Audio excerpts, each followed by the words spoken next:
السلام علیکم. او دا سنټرل پارک لندن دی. دلته به د لوی اختر لمونځ کېږي. نن د اتوار ورځ او د جون د میاشتې 14 تاریخ دی. دلته په وړاندې ولاړ یم د حضرت مولانا محمد نیاز صاحب.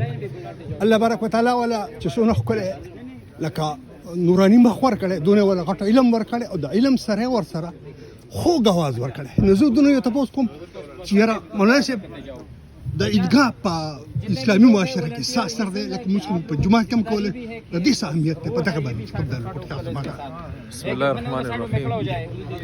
الله پاک چې دا موږ باندې فرض کړی دی، اسې خو دا موږ کور کې هم کېږي. جی جی. لیکن بیا د دې حکم راکو چې جمع سره کوئ چې تاسو په ټول خلک اجتماعیت تاسو کې پیدا شي او تاسو جمعات کې راشئ، پنځه وخته موږ وکړئ. بیا چې څنګه جمعه راشي، جمعې لپاره د هغې نور چې د ټول علاقې خلک هلته یو ځای شي، یو جامع مسجد کې دغه شي او هلته موږ وکړي.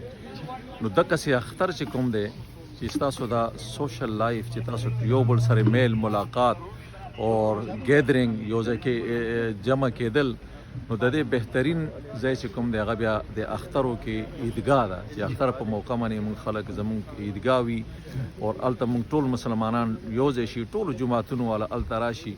نو د اختر هغه شان شوکت او د مسلمانانو هغه اجتماعیت چې کوم دی هغه نور څرګند شي، لکه نور ښه ښکاره شي. نو دې لپاره بهتر دا ده چې اوس کوم ځای بعض ځایونو کې مجبوري ده چې هلته عیدګاه نشته دی، دا انتظام نه کېږي. لیکن کوم ځای کې عیدګاه وي نو پکار ده چې مسلمانان خپلو علماو سره مشوره وکړي او علماو په رهنمایي کې هلته د اختر یو لمونځ وي، ټول علما هغې کې یو ځای کې وي، ټول خلک هغې کې یو ځای کې وي. نو هغې کې به دا وي چې زموږ د منځ کې چې کوم دا واړه ماړه اختلافات دي، مسلکي اختلافات دي، دغه دي دا هم ختم شي، د مسلمانانو ځان کې قربت پیدا شي، نزدېکت پیدا شي. نو دې لپاره دا د عیدګاه کې لمونځ کول دا زیات اهم دي.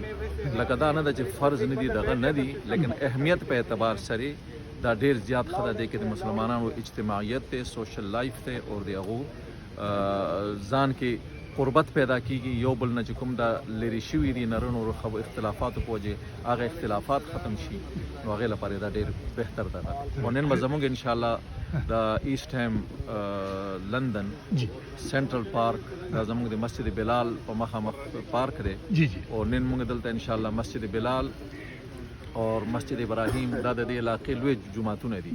د دواړو دا فیصله وکړه یو جمع خو موږ خپل جوماتونو کې وکړه، معذورو دپارې، بوډاګانو دپارې او د کار کولو والا خلکو لپاره. او بیا موږ فیصله دا کړې وه چې انشاءالله موږ به د سنټرل پارک کې یو لوی جمع کوو چې کوم کې به زموږ ټول خلک راځي. او الحمدلله د هغې تیاری شروع دی او لږ وخت پس به موږ خپله خطبه سټارټ کړو. انشاءالله موږ به جمعې د اختر لمونځ کوو.